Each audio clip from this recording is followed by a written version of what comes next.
ஆண்டவராகிய இயேசு கிறிஸ்துவின் கிருபையும் சமாதானமும் உங்கள் அனைவரோடும் கூட என்றென்றைக்கும் இருப்பதாக. தலைப்பு: நான் உன்னை விட்டு விலகுவதும் இல்லை, என்னை கைவிடுவதும் இல்லை. நீதிமொழிகள் 28ஆம் அதிகாரம். நம்முடைய அன்றாட வாழ்க்கைக்கு தேவையான நல் ஆலோசனைகளும் அன்றாட தேவைகளுக்கு நாம் எப்படி ஞானமாய் செயல்படுவது, ஒவ்வொரு நாளும் நம் வாழ்க்கையில் நமக்கு ஏற்படுகிற சந்தர்ப்ப சூழ்நிலைக்கு நாம் சரியாக, அதாவது பாவம் இல்லாமல் பரிசுத்தமாய் நீதியின் பாதையில் எப்படி நடப்பது, எது நீதி எது அநியாயம் என்பதை பற்றின விளக்கத்தையும் நீதிமொழிகள் புஸ்தகத்தில் நாம் கற்றுக்கொள்ளலாம்.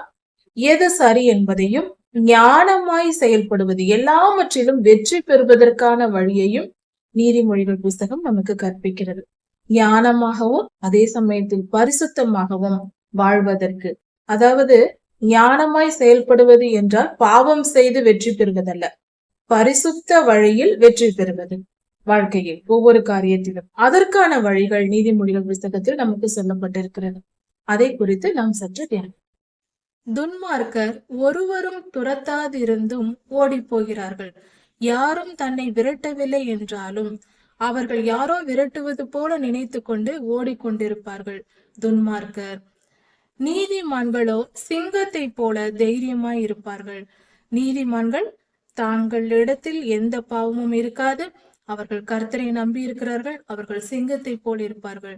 நாம் எப்பொழுதும் நீதிமான்களாய் இருந்து நீதியின்படி வாழ்ந்து சிங்கத்தை போல தைரியமாய் இருக்க வேண்டும். எதற்கும் பயப்படக்கூடாது. தவறு செய்யவும் கூடாது, எதற்கும் பயப்படவும் கூடாது. தேசத்தின் பாவத்தின் நிமித்தம் அதன் அதிகாரிகள் ஏகமாய் இருக்கிறார்கள். பாவம் அதிகமாய் பெருக பெருக ஒரு தேசத்தில் அதிகாரிகள் அதிகமாய் தேவைப்படுவார்கள். அதிகமான அதிகாரிகள் தேவை என்றால் அந்த தேசத்தில் அதிக பாவம் இருக்கிறது என்று பொருள். அதை புரிந்து கொள்ள வேண்டும்.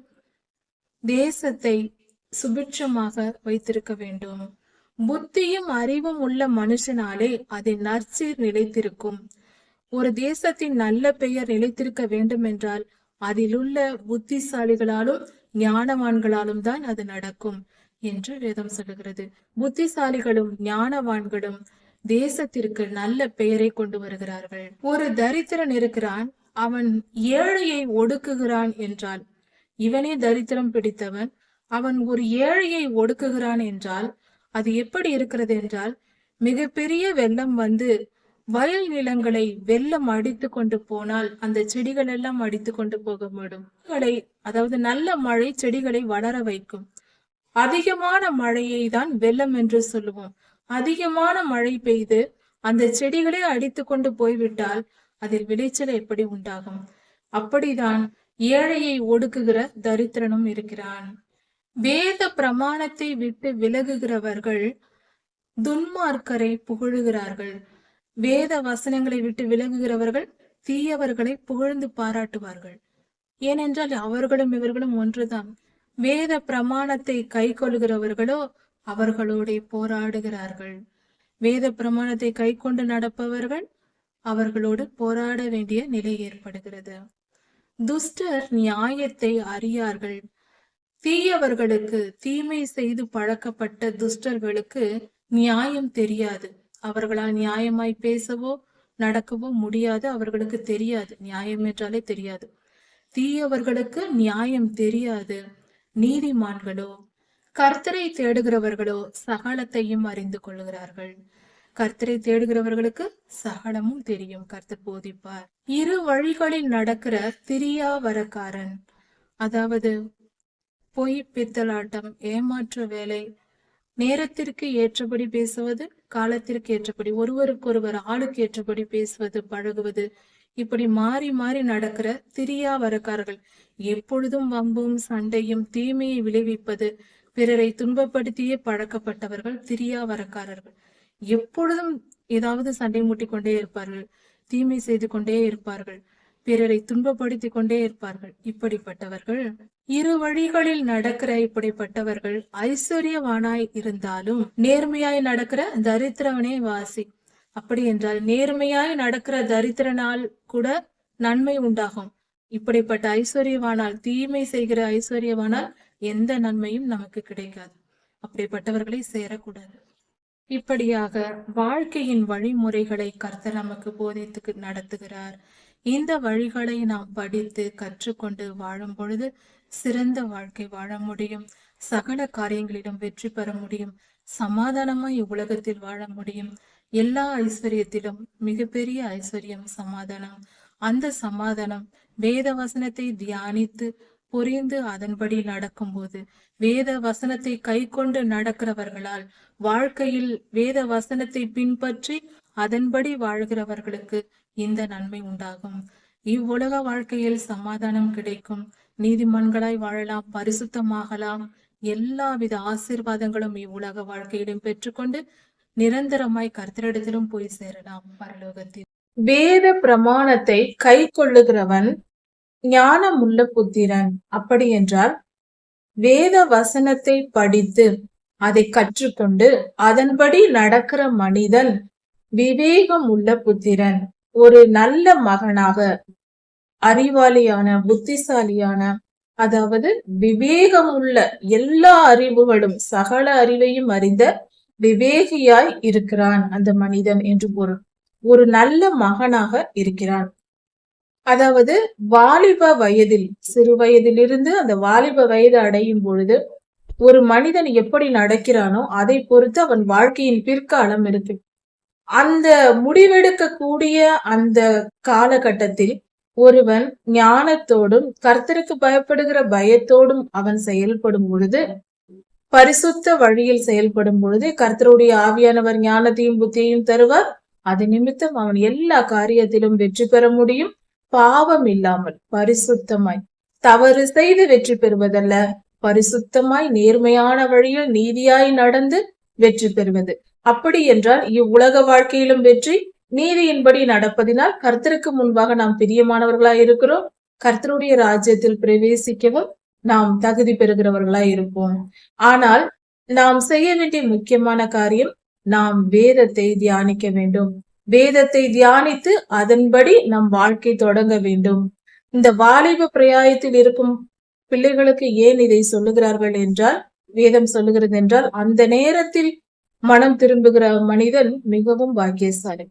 அப்படி இல்லாமல் வேத வசனத்தை கற்றுக்கொள்ளாமல் அதன்படி நடக்காமல் போஜன பிரியருக்கு நண்பர்களாய் இருக்கிற வாலிபன், அப்படி என்றால் நன்றாக சாப்பிடுவது, உணவு பிரியர்களாய் இருப்பது, எப்பொழுதும் எதை சமைத்து சாப்பிடலாம், வித்தியாசமான சாப்பாடை சாப்பிடலாம் என்று சாப்பிடுவதிலேயே நோக்கமாய் இருப்பவர்கள், அப்படிப்பட்ட மனிதனை பெற்ற தகப்பன், அப்படிப்பட்ட ஒரு பிள்ளைக்கு தகப்பனாய் இருப்பவன், சிறு பிள்ளைகள் உணவுக்கு ஆசைப்படுவது தவறல்ல. வாலிப வயதில் நன்றாக கவனிக்க வேண்டும்.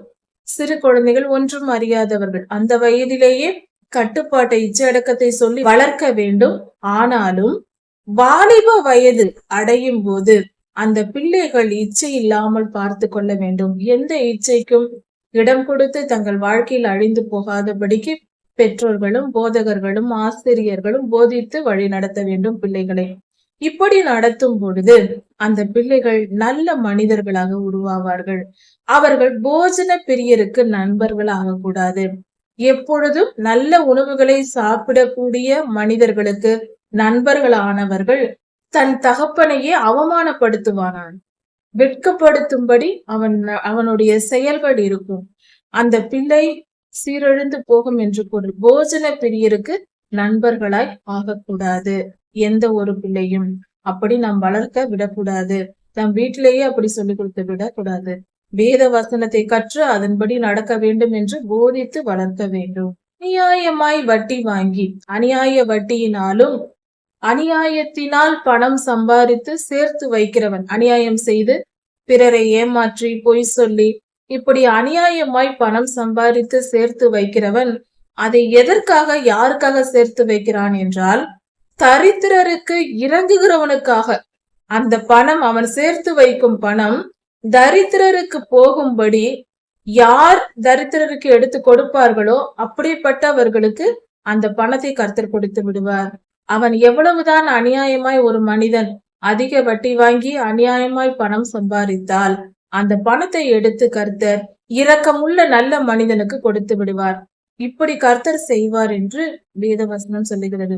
ஒருபோதும் அதிக வட்டி வாங்கியோ பிறரை ஏமாற்றியோ நாம் பணம் சம்பாதிக்க நினைக்க கூடாது. அப்படி சம்பாதிக்கவும் கூடாது. அப்படி செய்தால் அந்த பணம் நமக்கு சொந்தமாகாது. அது பிறருக்கு போய்விடும். அந்த பெற்றுக்கொள்கிறவர்கள் அவர்கள் ஏழைக்கு இறங்கி உதவி செய்துவிட்டு போய்விடுவார்கள். தரித்திரருக்கு கொடுத்து விட்டு போய்விடுவார்கள். அப்படிப்பட்டவர்களுக்கு கர்த்தர் எடுத்து கொடுத்து விடுவார். தீய வழியில் நடந்து ஒரு மனிதன் அநியாயமாய் பணம் சம்பாதித்தால் அந்த பணத்தை எடுத்து நல்ல மனிதர்களுக்கு, இரக்கமுள்ள நல்ல மனிதர்களுக்கு கர்த்தர் கொடுத்து விடுவார். அதனால் நாம் எப்பொழுதும் அநியாயமாய் அதிக வட்டி வாங்கி பணம் சம்பாதிக்க நினைக்க கூடாது, சேர்க்க நினைக்க கூடாது. வேதத்தை கேளாதபடிக்கு, வேத வசனத்தை கேட்க மாட்டேன், ஆனால் நான் ஜெபிப்பேன். இன்று பலரோடு பழக்கம் இப்படிதான் இருக்கிறது. வேதத்தை தியானிக்கிறீர்களா என்று கேட்டால் அது எப்பொழுதாவது என்பார்கள். ஜெபிக்கிறீர்களா என்றால் தினந்தோறும் ஜெபிக்கிறேன் என்று சொல்வார்கள். பலர் இப்படி இருக்கிறார்கள்.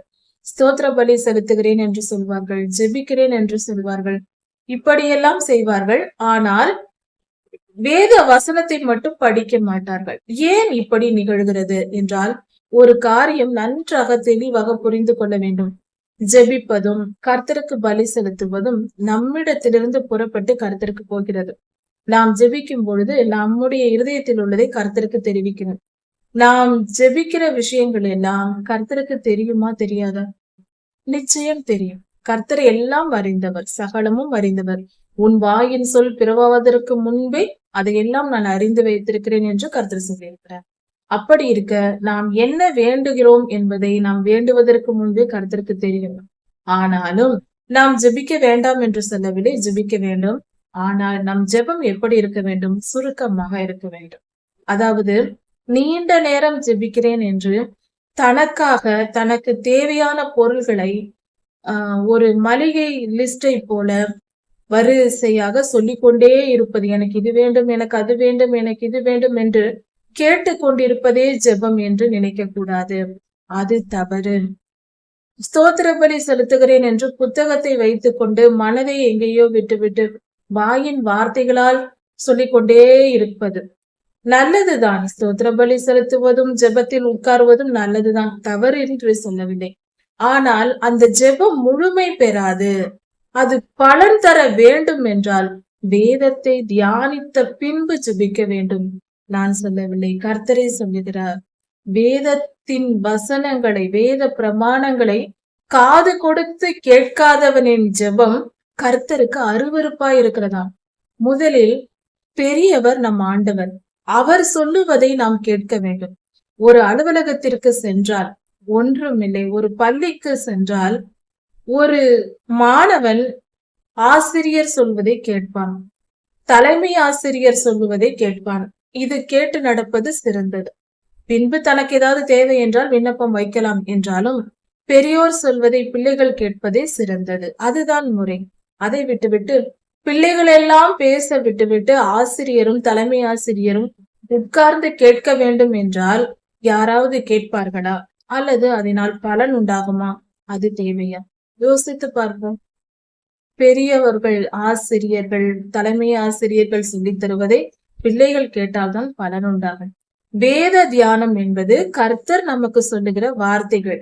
அதை செவி கொடுத்து கேட்கும் போது நாம் மறுரூபம் அடைகிறோம். நம் மனம் எது தவறு எது சரி என்பதை புரிந்து கொண்டு மனம் திரும்புகிறது. அப்படி மனம் திரும்பும் போது பரிசுத்தம் உண்டாகிறது. அப்படிப்பட்ட பரிசுத்தம் உண்டானால் பரிசுத்தவான்களின் ஜெபத்தை தான் கர்த்தர் கேட்பார். வேத வசனம் சொல்லுகிறது. அநியாயக்காரர், அக்கிரமக்காரர் ஜெபத்தை கர்த்தர் கேட்க மாட்டார். பிறப்பிலேயே எல்லா மனிதனும் பாவியா இருக்கிறோம். அக்கிரமம், அநியாயம் எல்லாம் நம்மிடத்தில் இருக்கிறது. வேத வசனத்தை நாம் வாசித்து கர்த்தருடைய வார்த்தைக்கு செவி கொடுத்து பரிசுத்த ஆவியானவரை நம் இருதயத்திற்குள் அனுப்ப வேண்டும். நம் ஆவிக்குள் அனுப்பும் போது அவர் போய் நம் ஆவியை சுத்திகரிப்பார். அப்பொழுது பரிசுத்தம் உண்டாகும். அந்த பரிசுத்தத்தை பெற்றுக்கொண்டு அந்த பரிசுத்தத்தை ஆடையாக அணிந்து கொண்டு கர்த்தரிடம் போய் எனக்கு இது வேண்டும் அது வேண்டும் என்று ஜெபிக்கும் பொழுது அது நம்மை பெற்றுக்கொள்ள முடியும். ஏனென்றால் நாம் மனம் திரும்பி இருக்கிறோம், பரிசுத்தம் உண்டாயிருக்கிறது. கர்த்தர் நம்மை ஆசீர்வதிப்பார். கர்த்தர் பேசுவதை எப்பொழுதும் கேட்பதில்லை. வேதத்தை தியானிப்பதும் இல்லை, அதை தொடுவதும் இல்லை. ஆனால் தினந்தோறும் எனக்கு இது வேண்டும் அது வேண்டும் என்று கேட்டுக்கொண்டே இருந்தால் அதை கர்த்தர் கேட்க மாட்டார். என் வார்த்தைக்கு செவி கொடுக்காதவனுக்கு நான் ஏன் செவி கொடுக்க வேண்டும் என்று கர்த்தர் நினைக்க மாட்டாரா? அவர் பெரியவரா, நாம் பெரியவர்களா? யோசித்து பார். அவருடைய வார்த்தைகள் நம் இருதயத்திற்குள் போகும் பொழுது, நம் நினைவுகளுக்குள் ஊடுருவும் போது அது பரிசுத்தத்தை உண்டாக்கும்.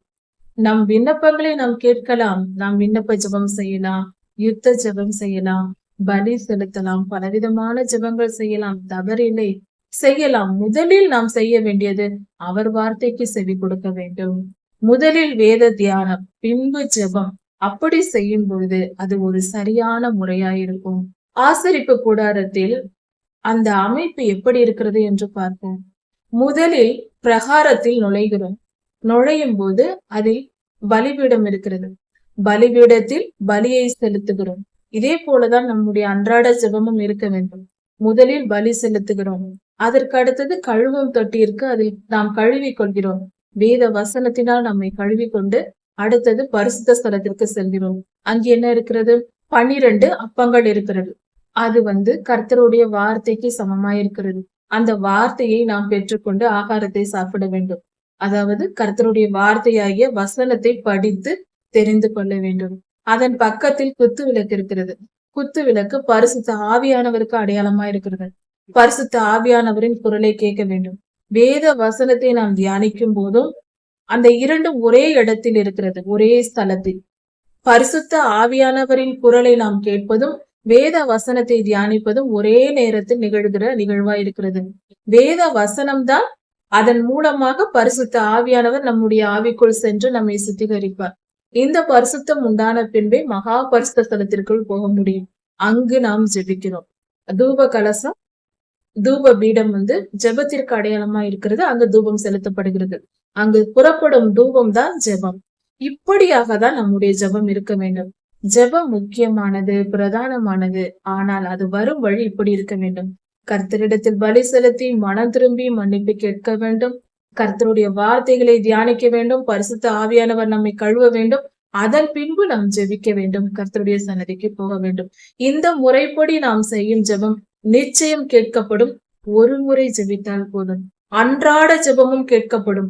ஒரு வார்த்தை ஜெபித்தாலும் கேட்கப்படும். அப்பா காப்பாற்றுங்கள் என்று 1-2 வார்த்தைகளில் செய்தாலும் அது கேட்கப்படும். என்னை கேட்டருளும், என்னை கேட்டருளும் என்று எலியா சொன்ன ஜெபத்தை கேட்டாரே நம் தேவன். எலியா செய்த 2 வார்த்தை ஜெபத்தை கேட்கவில்லையா? எலியாவின் ஜெபத்தை கேட்டு வானத்திலிருந்து அக்கினி வந்ததே. அதற்கு காரணம் அவர் பரிசுத்தம். கர்த்தருடைய வார்த்தையின்படி நடந்தார். அவருக்கு கீழ்ப்படிந்திருந்தார். முற்றிலும் கீழ்ப்படிந்திருந்தார். கர்த்தர் சொன்ன எல்லா காரியத்தையும் செய்தார். அந்த கீழ்ப்படிதல், விசுவாசம், ஒழுக்கம் இதெல்லாம் எப்படி வரும்? வேத வசனத்தை தியானிப்பதினால் தான் வரும். அப்படியே வேத வசனம் நம்மை சுத்திகரிக்கும் பொழுதுதான் இந்த நற்குணங்கள் எல்லாம் வரும். அதன் பின்பு செய்கிற ஜெபம் தான் கேட்கப்படும். அப்படி எலியா ஜெபித்தார். வானத்திலிருந்து அக்கினி காளை மாடுகளை பட்சித்தது. யோசுவா ஜெபித்தார். அவர் ஜெபித்ததும் என்ன நடந்தது? சூரியனும் சந்திரனும் நிலையாய் நின்றதே. அவர் யுத்தம் முடிக்கும் வரைக்கும் அவை இரண்டும் காத்திருந்தன. நாங்கள் ஓடாமல் நின்றிருக்கிறோம், போக மாட்டோம் என்று. கர்த்தருடைய வல்லமை அல்லவா இது? அப்படிப்பட்ட பரிசுத்தவான்கள் வாழ்ந்த இந்த பூமி, அவர்கள் சுவாசித்த அதே காற்றை தான் நாம் இன்று சுவாசித்துக் கொண்டிருக்கிறோம். அவர்கள் மிதித்த மண்ணில் தான் நாம் வாழ்ந்து கொண்டிருக்கிறோம்.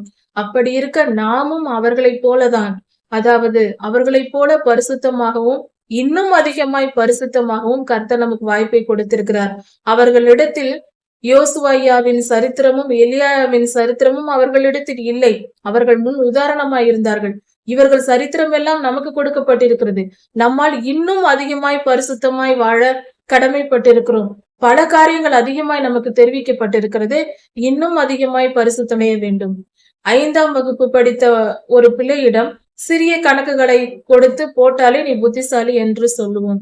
12ஆம் வகுப்பு படித்த பிள்ளைகளை பார்த்து சின்ன கணக்குகளை போட்டால் பாராட்ட மாட்டோம். உன்னுடைய வயதிற்கு உன் படிப்புக்கு ஏற்ற கணக்கை நீ போட்டு காண்பி என்று சொல்லுவோம் அல்லவா? அதே போலதான் நாம் அதிகமாய் பெற்றிருக்கிறோம் கர்த்தரிடத்தில் அதிக ஆசீர்வாதங்களை. வேத புத்தகம் தான் நமக்கு மிகப்பெரிய கிருபை அளிக்கப்பட்டிருக்கிறது. சுமார் 4000 வருட வரலாறு நமக்கு கொடுக்கப்பட்டிருக்கிறது. அப்படி நமக்கு கொடுக்கப்பட்டு இருக்கும் பொழுது அதை படித்து வாழ்கிற நாம் இன்னும் அதிகமாய், இன்னும் அவர்களை விட பரிசுத்தமாய் வாழ கடமைப்பட்டிருக்கிறோம்.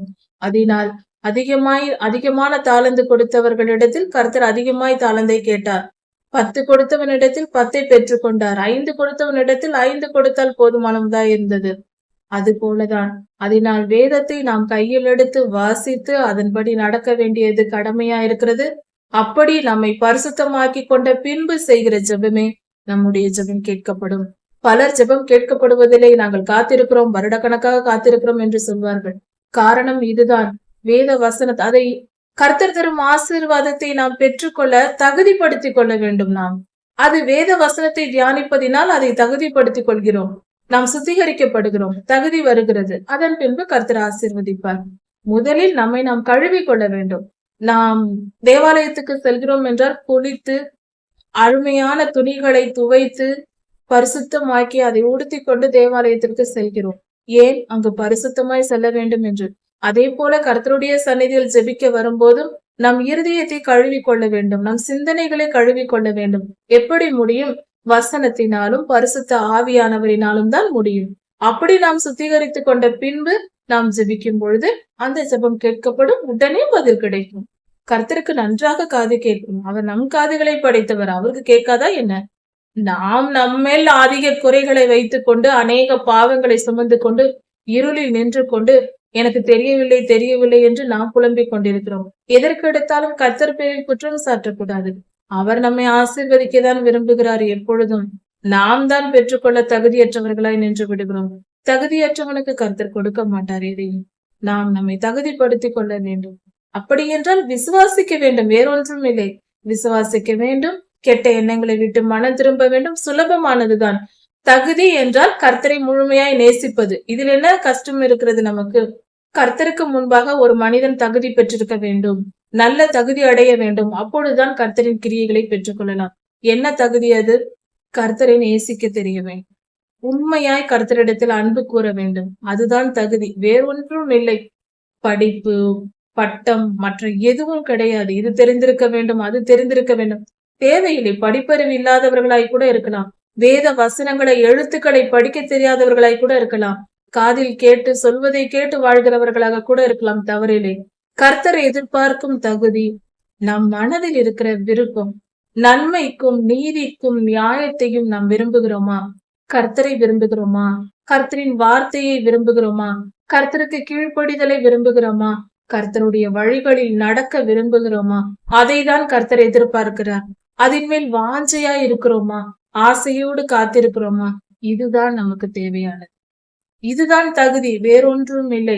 அந்த தகுதி கூட நம்ம இடத்தில் இல்லாமல், விருப்பமே இல்லாமல், இந்த உலகத்தில் நான் ஆசீர்வாதமா இருக்க வேண்டும், அதற்காக கர்த்தரை தேடுகிறேன் என்று நினைக்க கூடாது. மிகவும் தவறு. கர்த்தரை உண்மையாய் நேசிக்க வேண்டும். கர்த்தரை ஏமாற்ற முடியாது. வாயின் வார்த்தைகளால், ஜெபத்தில் அதை இதையும் சொல்லி உண்மையாய் கர்த்தரை நேசிக்க வேண்டும். பொய் சொல்லக்கூடாது. பரிசுத்தமாய் வாழ வேண்டும். அப்படி நாம் வாழும்போது கர்த்தர் பெரிய காரியங்களை செய்வார். அவர் நல்லவர், அவர் மிகவும் நல்லவர். வேத வசனத்தை கேட்க மாட்டேன் என்று விலகி போகிறவர்களுடைய ஜெபம், அவர்கள் எவ்வளவு ஜெபம் செய்தாலும் அது கர்த்தருக்கு அருவருப்பாய் இருக்கிறது. கர்த்தர் அதை விரும்ப மாட்டார் என்று வேதவசனம் சொல்லுகிறது. உத்தமமாய் உண்மையாய் நடக்கிற கர்த்தருடைய பிள்ளைகள் நீதியாய் நேர்மையாய் நடக்கிறார்கள், கர்த்தருக்கு பயந்து வாழ்கிறார்கள். அப்படிப்பட்டவர்களை துன்மார்க்கர் என்ன செய்கிறார்கள்? வழி தப்பி போக பண்ணுகிறார்கள். அப்படிப்பட்ட நீதிமான்களை துன்மார்க்கர் தீமை செய்து அவர்களை தவறான வழியில் நடத்துகிறார்கள். கட்டாயப்படுத்தி, கொடுமைப்படுத்தி அவர்களை பாவம் செய்ய தூண்டுகிறார்கள் என்றால் அப்படி செய்கிற மனிதர்கள் இருக்கிறார்கள். அப்படிப்பட்டவர்களுக்கு என்ன நடக்கும் என்றால், அந்த தீய வழியில் நடத்துகிறார்கள் அல்லவா நீதிமான்களை, அவர்கள் தாங்கள் வெட்டின குழியில் தாங்களே விழுவார்கள். அவர்கள் என்ன பாவத்தை செய்கிறார்களோ அது அவர்களுக்கே திரும்பி வரும். நீதிமான்களை துன்புறுத்துகிறார்கள், அந்த துன்புறுத்துதல் இவர்களுக்கு வரும். நீதிமான்களோ சந்தோஷமாய் இருப்பார்கள். உத்தமர்களோ கர்த்தர் தரும் நன்மையை சுதந்திரித்துக் கொள்வார்கள். உத்தமர்கள் கர்த்தர் கொடுக்கும் நன்மைகளை பெற்றுக்கொண்டு சந்தோஷமாய் இருப்பார்கள். உத்தமர்களை தவறான பாதையில் நடத்துகிறார்கள் அல்லவா? கொடுமைப்படுத்தி, கஷ்டப்படுத்தி, அவர்களை பாவம் செய்ய தூண்டி கஷ்டப்படுத்துகிறார்கள் அல்லவா? அந்த பாடுபடுத்தும் அந்த நிலை அந்த அக்கிரமக்காரர்களுக்கு திருப்பி வரும். அவர்கள் அதே வேதனையை அனுபவிப்பார்கள். உத்தமர்களை கொடுமைப்படுத்தினால் அதே கொடுமையை அவர்களே அனுபவிப்பார்கள். கர்த்தர் நீதியுள்ளவர், நீதியாய் நியாயம் தீர்ப்பார். அவர் தம்முடைய பிள்ளைகளை என்றும் காக்கிற தேவனாய் இருக்கிறார்.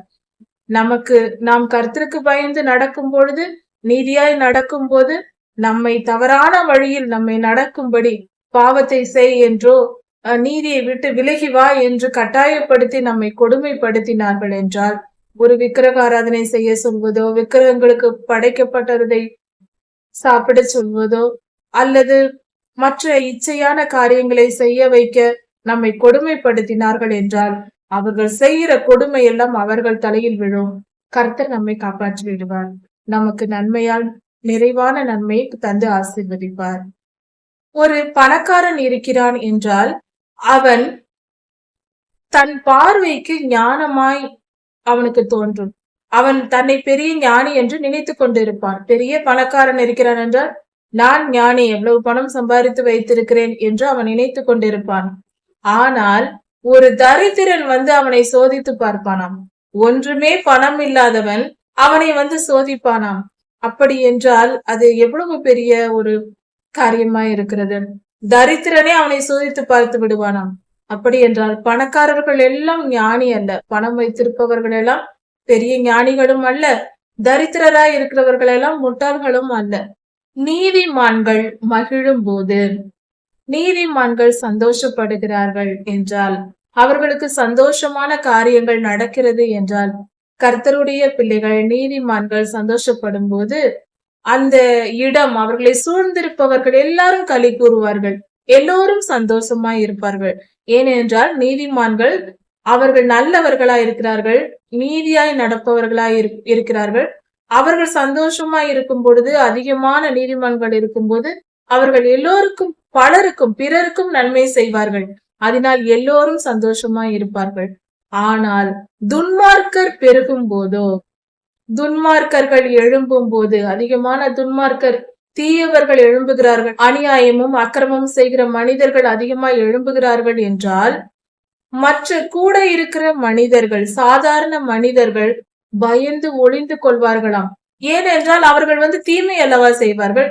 துன்மார்க்கர் பலத்து போனால், தீயவர்கள் பலசாலிகளானால், பணக்காரர்களானால், அதிக பதவி வகித்தால், மிகப்பெரிய ஸ்தானத்தில் அவர்கள் வந்தால் என்ன நடக்கும்? தீமை செய்வார்கள். அவர்கள் குணம் அதுதானே.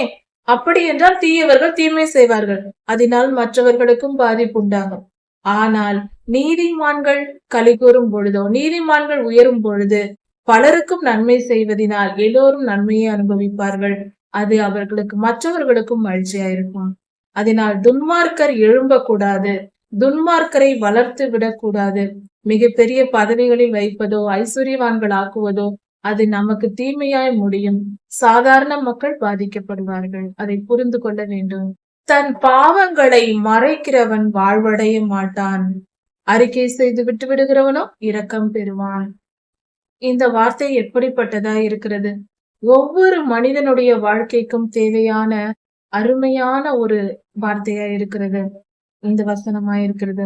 அதாவது நம் பாவங்களை நாம் மறைக்க கூடாது, எப்பொழுதும் மறைக்க கூடாது.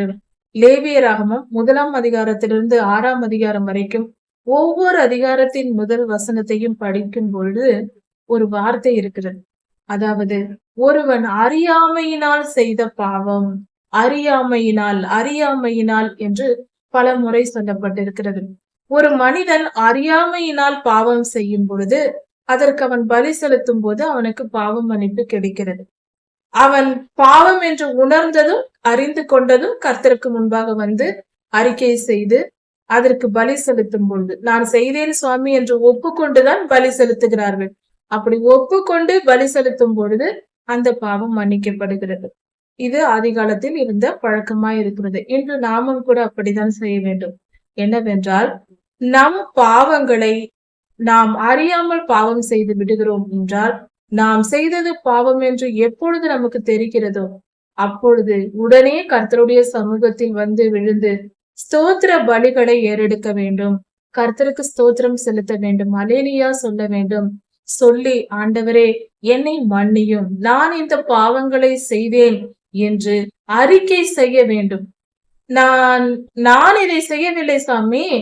ஆதாம் ஏவாள் ஆதிபிதாக்கள் செய்தார்கள் அல்லவா? அது போல செய்யக்கூடாது. நான் செய்யவில்லை, இவன் தான் என்னை செய்ய சொன்னான். அவன் இல்லை, அவன் தான் செய்ய சொன்னான் என்று சொல்லிக் கொண்டு போகக்கூடாது. யார் சொல்லிக் கொடுத்தால் என்ன? நம் அறிவு எங்க போனது? நாம் பாவம் செய்தால் நாம் ஒப்புக்கொள்ள வேண்டும். காரணம் சொல்லிக் கொண்டு இருக்கக்கூடாது. என் சூழ்நிலை, என் பலவீனம், என்னுடைய நிலைமை, அந்த சாக்கு போக்கெல்லாம் கர்த்தருக்கு தெரியாததல்ல, எல்லாம் தெரியும். அதனால் நாம் அப்படி சொல்லிக் கொண்டு தெரியக்கூடாது. எந்த சூழ்நிலையா இருந்தாலும் பாவம் செய்தால் செய்ததுதான், நான் செய்தேன் என்று ஒப்புக்கொண்டு விட வேண்டும். அப்பா, நான் இந்த பாவத்தை செய்தேன், நான் இந்த அக்கிரமத்தை செய்தேன், நான் இந்த பொய்யை பேசினேன், இந்த இடத்தில் நான் ஏமாற்றி விட்டேன். அறியாமல் அல்ல, நாம் எல்லோரும் அறிந்தவர்களே. அறிந்தே செய்தேன், என்னை மன்னியும். நான் செய்தது குற்றம், நான் செய்தது பாவம், இது என்னை விட்டு நீங்கும்படி என்னை மன்னியும் என்று அவர் பாதத்தில் விழுந்து ஸ்தோத்திர பலிகளை ஏறெடுக்க வேண்டும். அப்படி செய்தால் நமக்கு மன்னிப்பு கிடைக்கும். கர்த்தர் நமக்கு கொடுக்கிற அருமையான வழியா இருக்கிறது. மன திரும்புங்கள் என்றே கர்த்தர் சொல்லுகிறார். அவர் சுவிசேஷமாய் முதலில் வந்து ஊழியம் செய்யும் போது சொன்ன வார்த்தையே மனம் திரும்புங்கள் என்பதே. கர்த்தர் நம்மிடத்தில் எதிர்பார்ப்பது ஒன்றே ஒன்றுதான், மனம் திரும்புதல். பாவத்திலிருந்து பரிசுத்தத்திற்கு மனம் திரும்புங்கள், அவ்வளவுதான். அவர் என்று நம் ஆதி பிதாக்களான ஆதாம் ஏவாள் பாவம் செய்தார்களோ, அவர்கள் இரத்தத்தில் பிறந்த நாம் எல்லாரும் இருளின் கரைகளை பெற்ற பாவ சுபாவங்களுள்ள மனிதர்களாய் பிறக்கிறோம், பிறப்பின் முதலே. அப்படி இருக்கும் பொழுது அதையெல்லாம் கழுவி சுத்திகரித்துக் கொண்டு வேத வசனத்தினாலும் ஆண்டவராகிய இயேசு கிறிஸ்துவின் இரத்தத்தினாலும் அவருடைய ஆவியினாலும் நாம் கழுவப்பட்டு பரிசுத்தம் அடைய வேண்டும். வேதத்தை தியானிக்க வேண்டும், கீழ்ப்படிய வேண்டும், ஒழுக்கமாய் வாழ வேண்டும், பரிசுத்தத்தை கற்றுக்கொள்ள வேண்டும், பரிசுத்தத்தை ஆடையாக நாம் உடுத்திக் கொள்ள வேண்டும். அப்பொழுதே நாம் சிறப்பாய் வாழ முடியும். இதை புரிந்து கொள்வோம். பாவங்களை மறைக்கிறவன் வாழ்வடைய மாட்டான். நாம் செய்த பாவத்தை மறைக்க கூடாது, கர்த்தரிடத்தில் மறைத்து கொண்டிருக்க கூடாது. நான் செய்தேன் என்று அறிக்கை செய்ய வேண்டும். மறைத்தால் வாழ்வடைய மாட்டான், அவ்வளவுதான். அக்னி கடல் தான் நமக்கு போகும் கடைசி இடமாய் இருக்கும்.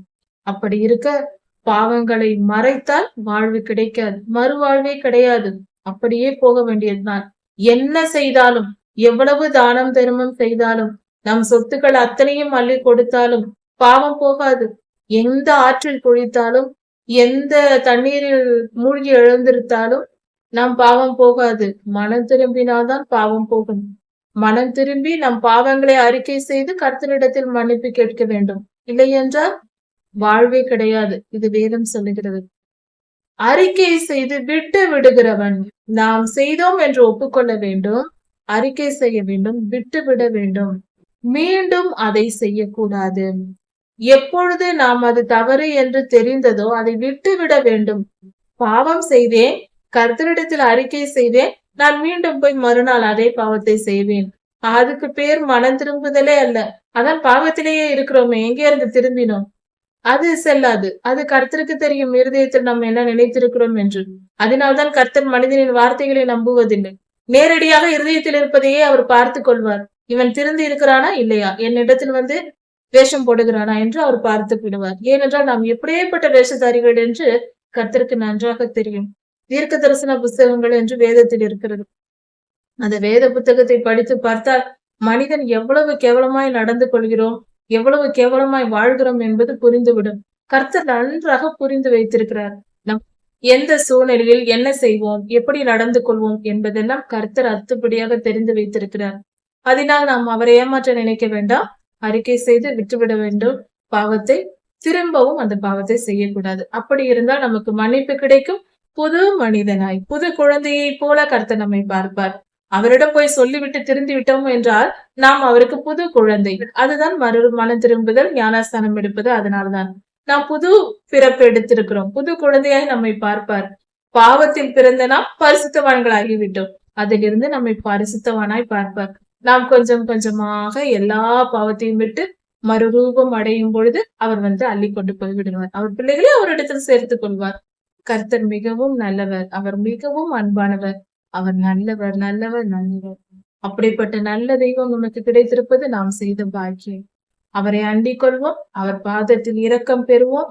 மனம் திரும்பினால் மட்டும் போதும், வேறொன்றும் இல்லை. கடினமான காரியம் எதுவும் இல்லை, மிக சுலபம். பாவத்தை விட்டு நான் திருந்துவேன், அப்பாவுக்கு பிரியமாய் நடப்பேன் என்று சிறு பிள்ளையை போல அப்பாவை ஏற்றுக்கொண்டால் போதும். நீதிமொழிகள் 28ஆம் அதிகாரம் 14ஆம் வசனம் முதல். நம்முடைய அன்றாட வாழ்க்கையில் நாம் ஒவ்வொரு நாளும் எப்படி நடக்க வேண்டும், ஒவ்வொரு நாளும் நமக்கு ஏற்படுகிற சந்தர்ப்ப சூழ்நிலைகளில் நாம் என்னவெல்லாம் செய்ய வேண்டும், எது சரி எது தவறு, எது பாவம் எது பரிசுத்தம், எப்படி நடந்து கொண்டால் நமக்கு வெற்றி கிடைக்கும், பரிசுத்தமான பாதையா இருக்கும் என்று நமக்கு சகல ஞானத்தையும் போதிக்கிறது நம்முடைய வேத புத்தகம். பைபிள் வாசிக்கும் பொழுது நமக்கு சகல ஞானமும் வருகிறது. ஒவ்வொரு நாளும் நாம் செய்ய வேண்டிய காரியங்கள், அது ஏழையாக இருக்கலாம், பணக்காரர்களாக இருக்கலாம், சாதாரண மனிதனாக இருக்கலாம், ஒரு தேசத்தை ஆளுகிற ராஜாவாய் இருக்கலாம். எந்த நிலையில் இருந்தாலும் ஒவ்வொருவருக்கும் தேவையான ஞானமும் அறிவும் சகலமும் பைபிளில் நமக்கு சொல்லிக் கொடுக்கப்பட்டிருக்கிறது. அதை படித்து வாழும் பொழுது நம் வாழ்க்கை வெற்றியுள்ளதாக பரிசுத்தமானதாக இருக்கும். அதாவது சகல காரியத்திலும் வெற்றி பெறுவதற்கான வழி பைபிள் தான். பைபிளை படித்து தெரிந்து கொண்டு அதை பின்பற்றி நாம் நடக்கும் பொழுது பரிசுத்தமாயிருக்கும், நமக்கு பாவம் வராது. அதே சமயத்தில் எல்லா காரியத்திலும் வெற்றியும் பெற முடியும். அதற்கான ஞானம் நமக்கு இங்கு கொடுக்கப்பட்டிருக்கிறது. நீதிமொழிகள் புஸ்தகத்தில் நம்முடைய அன்றாட காரியங்களில் நாம் ஒவ்வொரு நாளும் செயல்படுத்தக்கூடிய காரியங்கள் எல்லாவற்றிலும் எப்படி நடந்து கொள்ள வேண்டும் என்று நமக்கு போதிக்கிறது. அதை குறித்து தியானிக்கலாம். எப்பொழுதும் பயந்திருக்கிறவன் பாக்கியவான். எப்பொழுதும் பயந்திருக்க வேண்டும். அப்படி என்றால் என்ன? அதாவது பயம் என்பது பாவமான காரியம். உலகத்தின் காரியங்களுக்கோ மற்ற விஷயங்களுக்கோ எந்த காரியத்திற்கும் மனிதர்கள் பயப்படக்கூடாது. பயப்படுத மனுஷனுக்கு பயப்படும் பயம் கண்ணியை வருவிக்கும் என்று சொல்லப்பட்டிருக்கிறது. பயப்படுகிறவர்கள் எரி நரகத்தில் தள்ளப்படுவார்கள், அக்னி கடலுக்கு போவார்கள் என்றும் சொல்லப்பட்டிருக்கிறது. இந்த உலகத்தில் எந்த மனிதனுக்காக இருந்தாலும், எந்த சூழ்நிலைகளுக்காக இருந்தாலும், ஏன் மரணத்திற்கு, வியாதிக்கு போன்ற எந்த காரியத்திற்கும் நாம் பயப்படக்கூடாது என்று வேதம் சொல்லுகிறது. ஆனால் ஒரே ஒருவருக்கு மட்டும் நாம் பயப்பட வேண்டும், அதுதான் கர்த்தர். கர்த்தருக்கு நாம் எப்பொழுதும் பயந்து நடக்க வேண்டும், அதுதான் பரிசுத்தம். கர்த்தருக்கு பயப்பட வேண்டும், உலகத்தின் எந்த காரியத்திற்கும் பயப்படக்கூடாது. இப்படி வாழ்கிறதே சிறந்த வாழ்க்கை, பரிசுத்தமான வாழ்க்கை. எப்பொழுதும் பயந்திருக்க வேண்டும். ஒரு நேரம் 2 நேரம் அல்ல, ஜெபிக்கும் போது மட்டுமல்ல, ஆலயத்திற்கு செல்லும் போது மட்டுமல்ல, எப்பொழுதும் பயந்திருக்க வேண்டும். இது என்ன? இதன் பொருள் என்ன என்றால், ஒரு காரியம் தெளிவாக தெரிந்து கொள்ள வேண்டும். நாம் பரலோகத்தால் எப்பொழுதும் கவனிக்கப்பட்டு கொண்டிருக்கிறோம். நாம் எப்பொழுதும் ஒரு கேமரா முன்பாக, நம்மை சுற்றிலும் பல கேமராக்கள் இருக்கிறது என்றால் நாம் எப்படி நடந்து கொள்வோம்? அதே போலதான் கர்த்தரும் நம்மை சுற்றிலும் கவனிப்பதற்கு, இந்த பூமியை சுற்றிலும் கவனிப்பதற்கு அவரும் பல கேமராக்களை வைத்திருக்கிறார். எங்கே இருக்கிறது என்றால், எசேக்கியேல் 1ஆம் அதிகாரம் 10ஆம் அதிகாரம் போன்ற வசனங்களில் பார்ப்போம். அங்கு சக்கரங்களை குறித்து சொல்லப்பட்டிருக்கிறது. அந்த சக்கரங்கள் கர்த்தர் போகும் இடமெல்லாம் போகும், ஒன்றுக்குள் ஒன்று சேர்ந்திருப்பது போல காணப்படும் அந்த சக்கரங்கள். அதில் ஒவ்வொரு பக்கத்திலும், ஒவ்வொரு சக்கரத்திலும் எல்லா பக்கங்களிலும் கண்களால் நிரம்பி இருந்தது என்று சொல்லப்பட்டிருக்கிறது. அதே போல வெளிப்படுத்தல் 4ஆம் அதிகாரம் 5ஆம் அதிகாரத்தை தியானித்து பார்த்தால், கர்த்தருடைய சிங்காசனத்தை சுற்றிலும் 4 ஜீவன்கள் இருந்தது.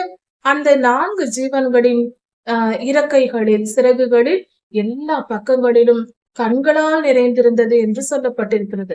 அவைகளின் வேலை என்ன? அந்த கண்கள் என்ன செய்கிறது? நம்மை தான் பார்த்து கொண்டிருக்கிறது.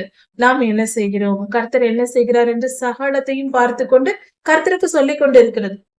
நாம் நன்கு புரிந்து கொள்வோம். நாம் எப்பொழுதும் எல்லா நிலையிலும் கவனிக்கப்பட்டு கொண்டிருக்கிறோம். ஒரு காரியத்தை சற்று யோசித்து பார்ப்போம்.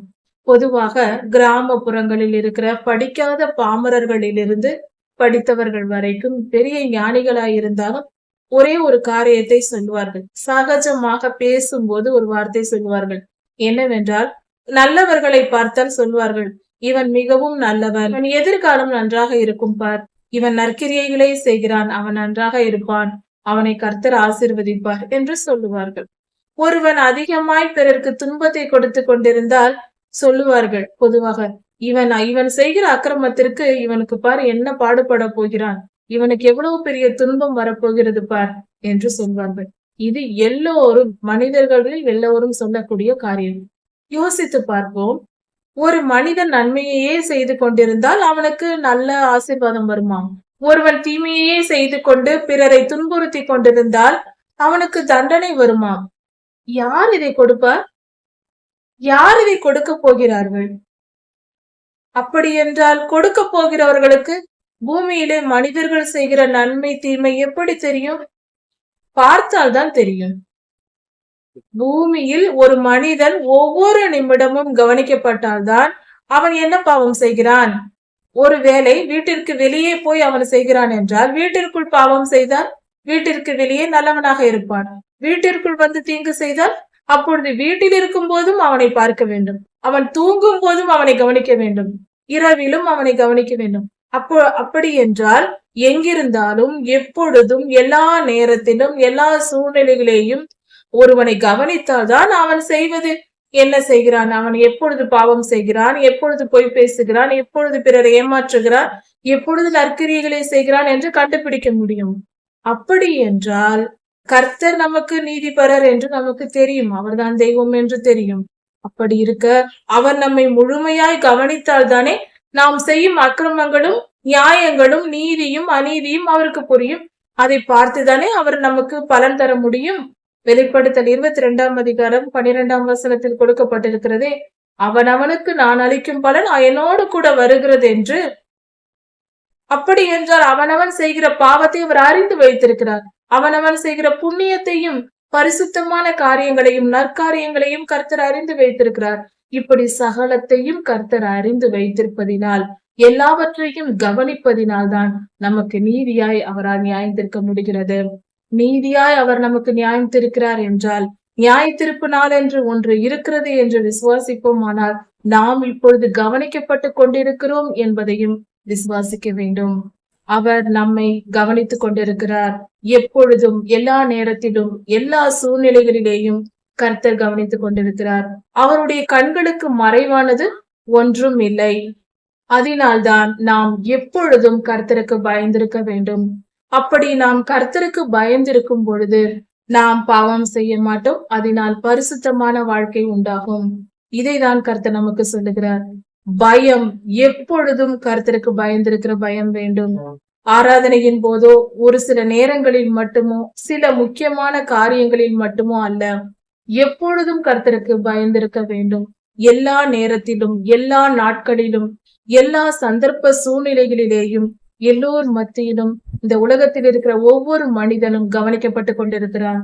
கர்த்தரின் கண்களுக்கு மறைவானது ஒன்றும் இல்லை. இப்படி இருக்கும் பொழுது தன் இருதயத்தை கடினப்படுத்துகிறவன் தீங்கில் விழுவான். இப்படி சகலத்தையும் தெரிந்து கொண்டும் கர்த்தர் நம்மை பார்த்து கொண்டிருக்கிறார். நாம் தவறு செய்யக்கூடாது, பரிசுத்தமாய் வாழ வேண்டும் என்று சகலத்தையும் அறிந்தும் தெரிந்தும் காது கொடுத்து கேட்காதவன் போல, காது கொடுத்து கேட்காமல் அதை நம் மனதில் ஏற்றுக்கொள்ளாமல் தன் இருதயத்தை கடினப்படுத்துகிறவன், பிடரியை கடினப்படுத்துதல், வணங்காமல் இருப்பதல், அதாவது கர்த்தருக்கு பயப்படாமல் எந்த சூழ்நிலையிலேயும் நான் இப்படிதான் இருப்பேன், எதையாவது சொல்லிக் கொண்டு போ என்று எதையும் காதில் வாங்காமல் தன் இருதயத்தை கடினப்படுத்துகிறவன் தீங்கில் விழுவான் என்று கர்த்தர் சொல்லுகிறார். கர்த்தர் பலர் மூலமாக ஒவ்வொரு காரியத்தையும் அவரே பேசுகிறார். ஒவ்வொரு மனிதனிடமும் கர்த்தர் பேசுகிறார். மற்ற மனிதர்கள் மூலமாக பல விதங்களில் கர்த்தர் பேசுகிறார். அப்படி அந்த கர்த்தருடைய வார்த்தைக்கு செவி கொடுக்காமல் இருந்தால், ஒரு மனிதன் அப்படி செவி கொடுக்காமல் இருக்கும் பொழுது அவன் இருதயத்தை அவன் கடினப்படுத்தி கொண்டே இருந்தால், நான் கர்த்தர் சொல்வதை கேட்க மாட்டேன் என்று இருதயத்தை கடினப்படுத்தி கொண்டே இருந்தால், ஒரு தவறு செய்கிறோம் என்றால் எவ்வளவு பெரிய பாவியாய் இருந்தாலும் தன் மனதை இலகி மென்மையான மனதுள்ளவர்கள் எவ்வளவு பெரிய பாவியாய் இருந்தாலும் அவர்களுக்கு மன திரும்பி விடுவார்கள், பாவ மன்னிப்பை பெற்றுக்கொண்டு விடுவார்கள். ஆனால் சிலர் சிறு சிறு பாவங்கள் செய்தாலும் பெரிய இருதய கடினம் மிகவும் இருக்கும், விட மாட்டார்கள். அதனால் பாதாளத்திற்கு போகிறவர்கள் அநேகம் பேர். சிறிய பாவம் செய்தும் கடைசியில் பாதாளத்திற்கு போய் சேருகிறவர்கள் அநேகமாய் இருக்கிறார்கள். அதனால் நம் இருதயம் எப்பொழுதும் மென்மையா இருக்க வேண்டும். நாம் ஒரு தவறு செய்கிறோம் என்றால் அது நமக்கு தெரிவிக்கப்படும் பொழுது அது உடனே நாம் மனம் திரும்பி விட வேண்டும். அதை இருதயத்தை கடினப்படுத்தக் கூடாது. அப்படி கடினப்படுத்தினால் தீங்கில் அவன் விழுவான். கடினப்படுத்துகிறவன் தீங்கில் விழுவான் என்றால் என்ன நடக்கும்? அவனுக்கு தீங்கு என்பதை கொண்டு வருவது பொல்லாத சாத்தான். பொல்லாத சாத்தான் அவனுக்கு மிகப்பெரிய துன்பத்தை கொண்டு வந்து விடுவான். அந்த துன்பம் எப்படிப்பட்டதா இருக்கும்?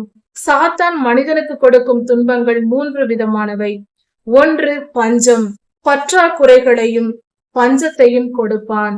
பணப்பற்றாக்குறை, பலவிதமான பற்றாக்குறைகளை கொடுப்பான் ஒன்று. இரண்டாவது சண்டை சச்சரவுகள், சண்டைகள், சச்சரவுகள், போராட்டங்கள் போன்றவை சாத்தானால் வருபவை. இப்படிப்பட்ட துன்பங்களை கொடுத்து அந்த மனிதனை பாடுபடுத்துவான். அதற்கு அடுத்தது கொள்ளை நோய்கள், உயிருக்கு ஆபத்தான கொள்ளை நோய்களை கொண்டு வந்து கொடுப்பான். இப்படி பொல்லாதவனின் கைக்குள் இவைகள் தான் தீங்கு. இப்படிப்பட்ட தீங்குகள் வந்து இருதயத்தை கடினப்படுத்துகிறவனுக்கு துன்பப்படுத்தும். அதனால் தீங்குக்கு விலகி நாம் காப்பாற்றப்பட வேண்டும் என்றால் நாம் பாதுகாப்பாய் இருக்க வேண்டும். இப்படிப்பட்ட தீமைகள் நம் வாழ்க்கையில் வரக்கூடாது என்றால் நாம் ஆரோக்கியமாக இருக்க வேண்டும், நிறைவான ஆசீர்வாதத்துடன் வாழ வேண்டும், அமைதியாக நிம்மதியாக வாழ வேண்டும் என்றால் அதற்கு இருக்கிற ஒரே வழி கர்த்தருடைய வழி. நம் இருதயத்தை கடினப்படுத்தக் கூடாது. நம் இருதயம் மென்மையானதா இருக்க வேண்டும். மனம் திரும்புதல் வேண்டும். நற்காரியங்களை கேட்கும் பொழுது நாம் தவறு செய்கிறோம் என்று தெரிந்தால் உடனே திருந்துகிற மனம் வேண்டும். அதுவே நாம் நிம்மதியாய் வாழ்வதற்கான வழியாய் இருக்கிறது. மனம் திரும்புதல் கர்த்தரிடத்திலிருந்து நமக்கு ஆசீர்வாதத்தை பெற்று தரும். ஏழை ஜனங்களை ஆளுகிற துஷ்ட அதிகாரி, அப்படி என்றால் ஒரு கலெக்டர், மந்திரி அல்லது ஊர் தலைவர் போன்ற அதிகாரம் வகிப்பவர்கள் இருக்கிறார்கள். அவர்கள் மிகவும் கெட்டவர்களாய் இருந்தால் அந்த ஏழைகளை அவர்கள் அதிகாரம் செய்கிறார்கள். ஏழை எளியவர்களை அதிகாரம் செய்கிறார்கள். அவர்கள் எப்படிப்பட்டவர்கள் என்றால் கர்ஜிக்கிற சிங்கத்துக்கும் அலைந்து திரிகிற கரடிக்கும் ஒப்பாயிருக்கிறார்களாம். அவர்கள் அந்த மனிதர்களை துன்பப்படுத்தி அவர்களை அழித்து விடுவார்கள் என்று பொருள். மிகவும் கொடுமையாக சிங்கத்தை போல கரடியை போல கொடுமைப்படுத்துவார்கள் என்று பெயர். அதாவது ஒரு அதிகாரி, ஒரு பெரிய தலைவர் போன்ற ஒரு அந்தஸ்தில் இருக்கக்கூடியவர்கள் மென்மையான இருதயம் உடையவர்களா இருக்க வேண்டும், இரக்கம் உடையவர்களாக, அன்பு நிறைந்தவர்களாக இருக்க வேண்டும். அப்படிப்பட்ட தலைவர்கள் இருக்கும் பொழுது அந்த ஏழை ஜனங்கள் பாதுகாக்கப்படுவார்கள், ஆசீர்வாதத்தையும் பெற்றுக் கொள்வார்கள். ஆனால் அதிகாரம் வகிப்பவர்கள் துஷ்டர்களாய் இருந்தால் அந்த ஏழை மக்கள் மிகவும் பாதிக்கப்படுவார்கள் என்று பொருள். ஒரு பிரபு புத்தியீனனாய் இருந்தால், ஒரு பிரபு இருக்கிறார் என்றால் அதிகாரம் வகிப்பவர்கள், மந்திரிகள் மிகப்பெரிய அதிகாரியாய் இருக்கிறார்கள். ஒரு தேசத்தை ஆளுகை செய்கிற பொறுப்பில் இருக்கிறவர்கள், ஒரு ஊரை ஆளுகை செய்கிறவர்கள், ஒரு மாநிலத்தை ஆளுகை செய்கிறவர்கள், இப்படிப்பட்ட மிகப்பெரிய அந்தஸ்தில் இருக்கிறவர்கள், அதிகாரம் பதவியில் இருப்பவர்கள். அப்படிப்பட்டவர்கள் முட்டாளாய் இருந்தால், அவர்கள் எல்லாம் ஞானமாய் இருக்க வேண்டும். ஆனால் அவர்கள் முட்டாளாய் இருந்தால், புத்தி இல்லாதவர்களாய் இருந்தால் என்ன நடக்கும்? அவர்கள் கொடுக்கும் துன்பம் அதிகமாய் இருக்கும். அவர்கள் அந்த ஜனங்களுக்கு, தங்களுக்கு கீழே இருக்கிற ஜனங்களுக்கு அதிக துன்பத்தை கொடுப்பார்கள். முட்டாள்களாய் இருக்கிற அதிகாரிகள் தன்னிடத்தில் வேலை செய்கிற, தன்னிடத்தில் இருக்கிற ஜனங்களுக்கு மிகவும் துன்பத்தை கொடுப்பார்கள். ஞானம் உள்ளவர்களும் ஆசீர்வாதமாய் இருப்பார்கள். அதிகாரம் வகிப்பவர்கள் எப்பொழுதும் ஞானம் உள்ளவர்களாய் இருக்க வேண்டும். அப்பொழுதுதான் ஜனங்களுக்கு நன்மை உண்டாகும். பொருளாசையை வெறுக்கிறவன் தீர்க்க ஆயுசை பெறுவான்.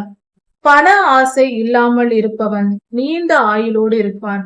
பண ஆசை உள்ளவன் அதிகமாய் தன் சரீரத்தை வருத்தி, தன்னைத்தான் வருத்தி மிகவும் துன்பப்படுத்தி கொண்டு தன் ஆயுள் நாட்களை குறைத்து கொள்வான். தன் ஆயுள் அவனுக்கு குறைந்து போகும். ஆனால் பண ஆசை இல்லாமல் இருப்பதை போதும் என்று நினைக்கிற மனம் உள்ளவன் போதுமானது, ஒரு சாதாரண எளிமையான வாழ்க்கையே போதும் என்று இருப்பவன் தன் மனநிலையில் அவன் அமைதியா இருக்கிறான், பேராசைப்படுவதில்லை.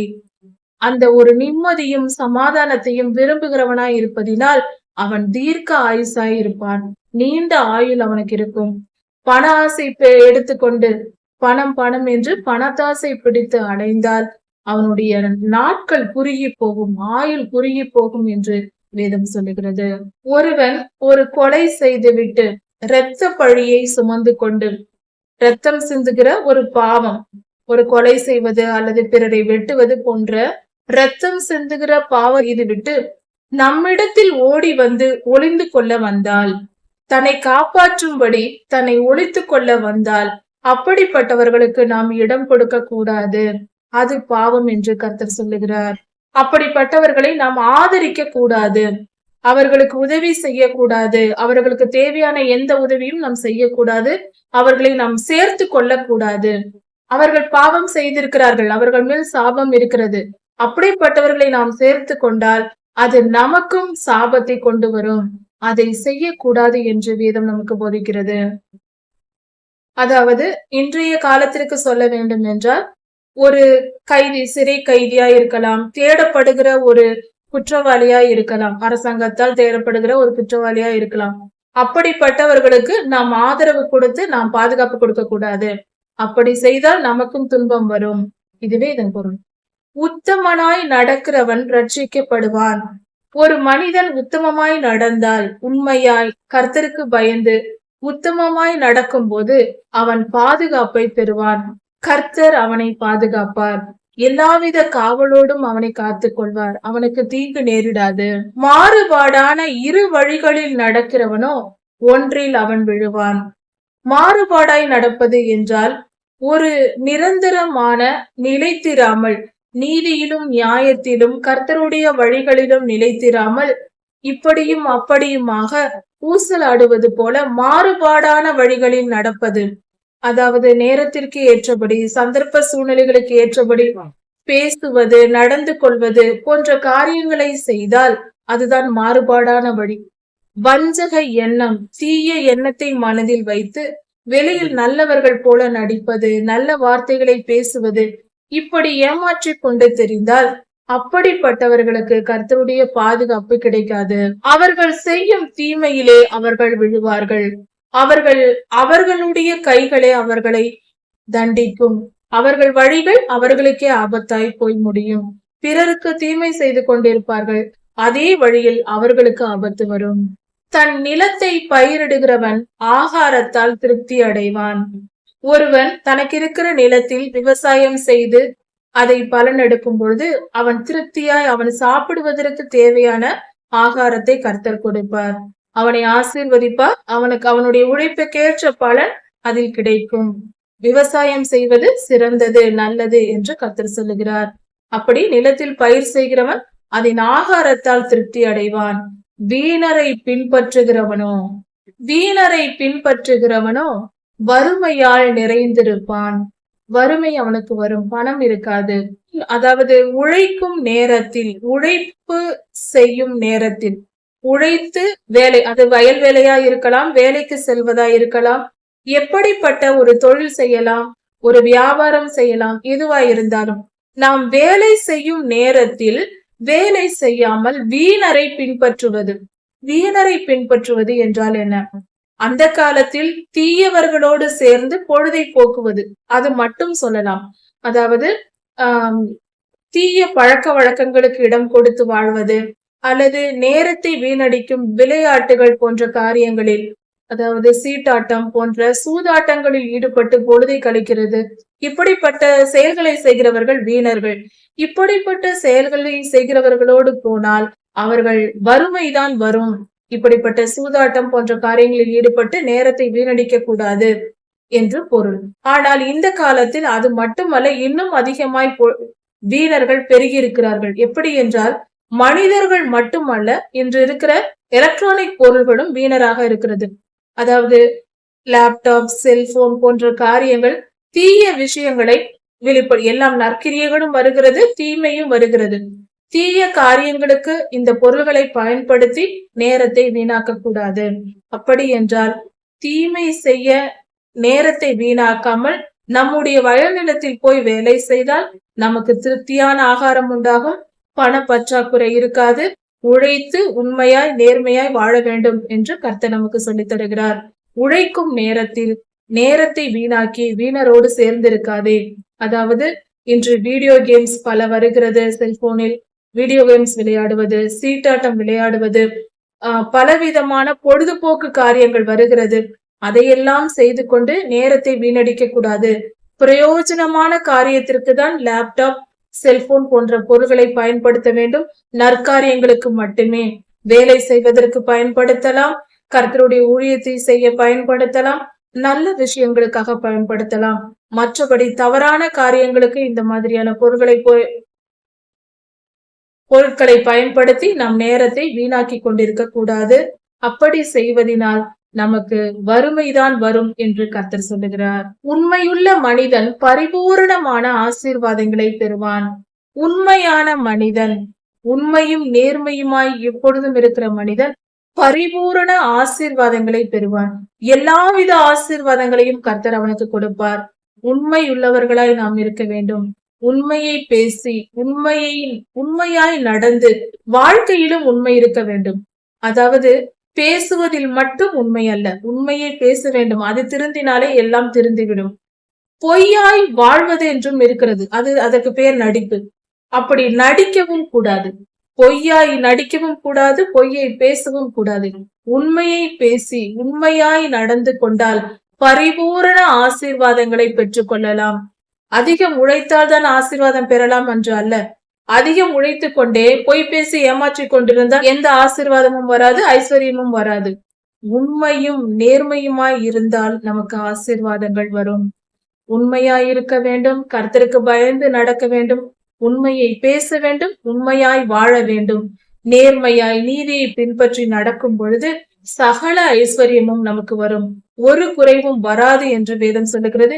இது கர்த்தருடைய வார்த்தை. கர்த்தர் வாக்கு மாறாதவர். நமக்கு நிச்சயம் சகல ஐஸ்வர்யத்தினாலும் நம்மை நிரப்புவார். உண்மையாய் மட்டும் நாம் வாழ்ந்தால் போதுமானது. எல்லா காரியத்திலும் உண்மையாய் வாழ்ந்தால் பரிபூர்ண எல்லா ஆசீர்வாதங்களையும் நாம் பெற்றுக்கொள்ளலாம். அதுதான் வழி. ஐஸ்வர்யவானாய் சகல ஐஸ்வர்யங்களையும் பெற்று சந்தோஷமாய் வாழ்வதற்கான ஒரே வழி உண்மையாய் வாழ்வது. கொடுக்கப்பட்டிருக்கிற நிலையில் இருந்தே உண்மையாய் வாழ்ந்தால் எல்லா ஐஸ்வர்யங்களும் வரும்.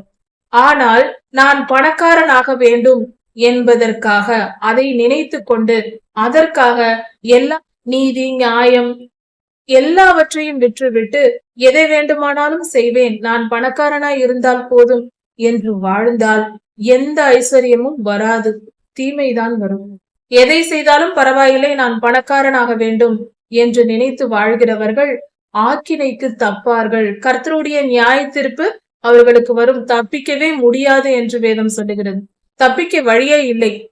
அப்படி பணம் சம்பாதிப்பதற்காக சகல பாவங்களையும் செய்வேன் என்று இருந்தால் அப்படிப்பட்டவர்கள் கர்த்தருடைய பார்வையிலிருந்து தப்பிக்க முடியாது. முகதாட்சண்யம் நல்லதல்ல. முகதாட்சண்யம் உள்ளவன் ஒரு அப்பத்துண்டுக்காகவும் அவன் பாவம் செய்வான், அநியாயம் செய்வான் என்று வேதம் சொல்லுகிறது. முகதாட்சண்யம் என்றால் ஒருவர் முகத்திற்காக ஒரு வார்த்தை பேசுவது. அதாவது ஒரு நியாய விசாரிப்பு இருக்கிறது என்றால் நமக்கு நண்பர்களா இருக்கலாம். ஒரு தீமை செய்த ஒரு மனிதர் அவர் நமக்கு நண்பராய் இருக்கும் பொழுது, ஆகா என் நண்பர் ஆயிற்றே, அவர் தீமை செய்தாலும் அவருக்கு நான் தண்டனை கொடுக்க மாட்டேன், ஏனென்றால் என் நண்பர் ஆயிற்றே, சரி பரவாயில்லை விட்டுவிடு என்று வேறொருவருக்கு அநியாயம் செய்வது இவருக்கு நீதியை புரட்டுவது. இது தவறு. இப்படிப்பட்டது முகதாட்சண்யம். ஒருவர் முகத்திற்காக அவர் செய்த குற்றங்களை மறைப்பது. இவன் என் நண்பன், இவன் என் பிள்ளை, என் பெற்றோர்கள், இவர்கள் என் உறவினர், இவர்கள் என் வேலைக்காரர் அல்லது இவர்கள் என் அதிகாரி, அதனால் இவர்கள் செய்த குற்றங்களை நான் பொருட்படுத்த மாட்டேன், அவர்களுக்கு தண்டனை கொடுக்க மாட்டேன், நான் அநியாயமாய் வேறொருவர் மேல் பழி போடுவது.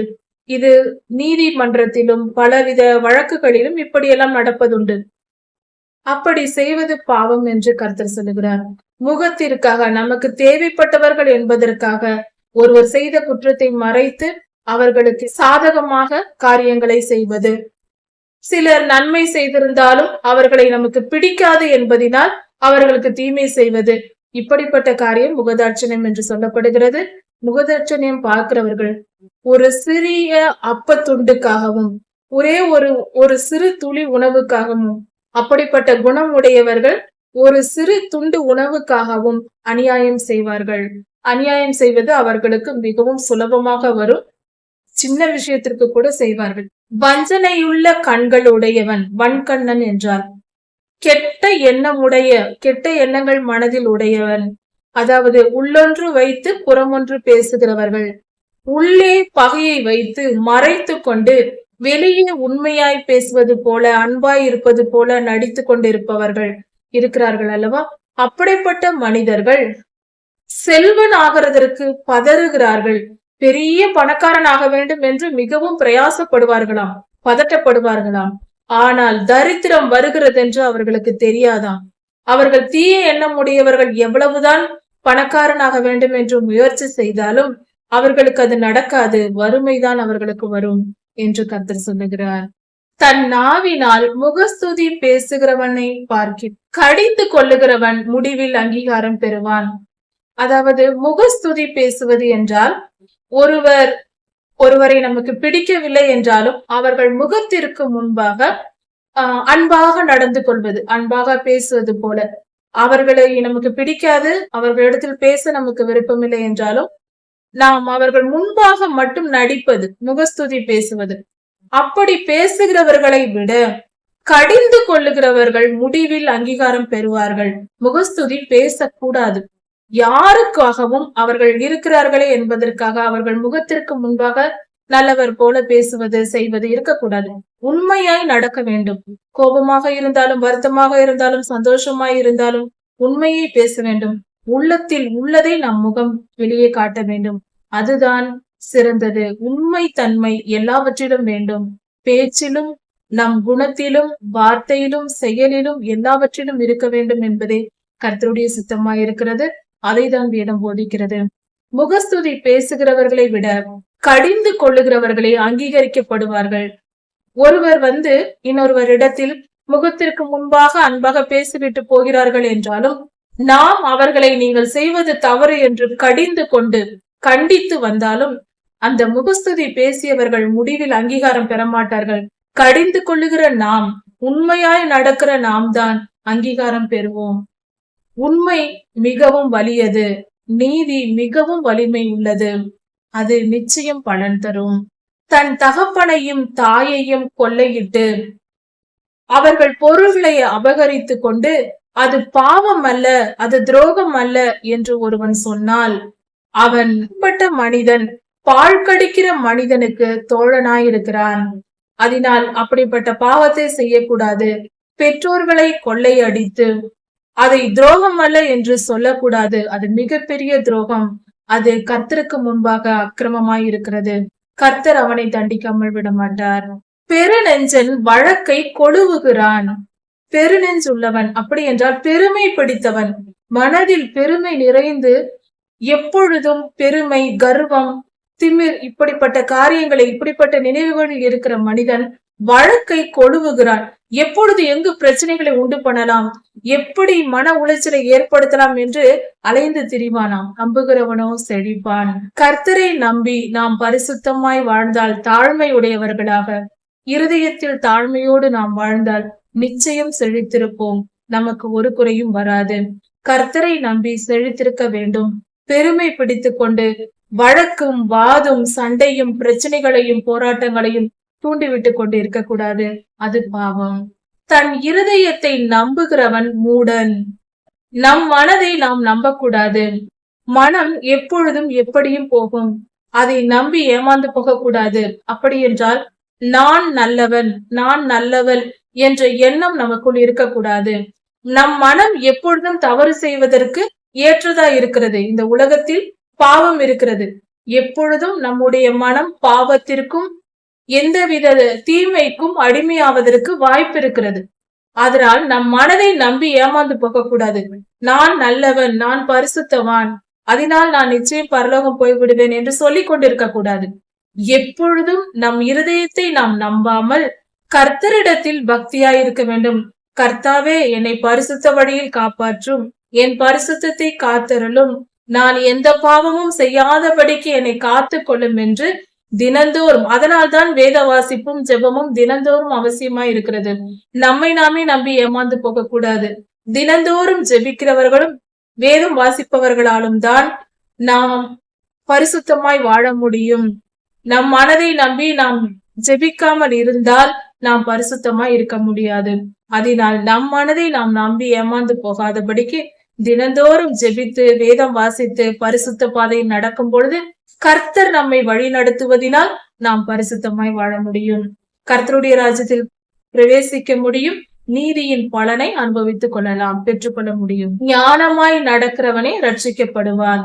ஞானமாய் கர்த்தருடைய கரங்களை, திருக்கரங்களை பற்றி கொண்டு அவர் திருப்பாதத்தை நம்பி தினந்தோறும் ஜெபித்து தாழ்மையோடு இருக்கிற மனிதனே ரட்சிக்கப்படுவான், பாதுகாக்கப்படுவான். பாதுகாப்பு நம்மை நாமே காத்துக்கொள்ள முடியாது. கர்த்தருடைய பாதுகாப்பே நம்மை பாதுகாக்கும். அதை புரிந்து கொண்டு கர்த்தரின் திருக்கரம் பற்றி கொண்டு திருப்பாதத்தில் தினந்தோறும் அமர்ந்திருந்தால் ஒருபோதும் நமக்கு எந்த தீமையும் நேரிடாது. பரிசுத்தமாய் வாழலாம். அதுதான் வழி. தரித்திரனுக்கு கொடுப்பவன் தாட்சி அடையான். தரித்திரமாய் இருக்கிறவர்கள், ஏழைகள், பசியோடு இருப்பவர்கள், உடை இல்லாமல் இருப்பவர்கள், குளிருக்கு போர்த்தி கொள்ள போர்வை இல்லாமல் இருக்கிறவர்கள், இப்படி தரித்திரமாய் இருக்கிறவர்களுக்கு நாம் உதவி செய்தால் நிச்சயம் நமக்கு தாழ்மை வராது. ஏழை எளியவர்களுக்கு உதவி செய்யும் போது நமக்கு ஒரு குறைவும் வராது, நமக்கு குறைவுகளே வராது. நாம் மேலும் மேலும் ஆசீர்வதிக்கப்படுவோம். கொடுக்கும் மனம் இருப்பவர்கள், ஏழைகளுக்கும் தரித்திரருக்கும் உதவி செய்யும் மனம் இருந்தால் நமக்கு ஏழ்மையும் தரித்திரமும் வராது. கர்த்தர் ஆசீர்வதிப்பார்.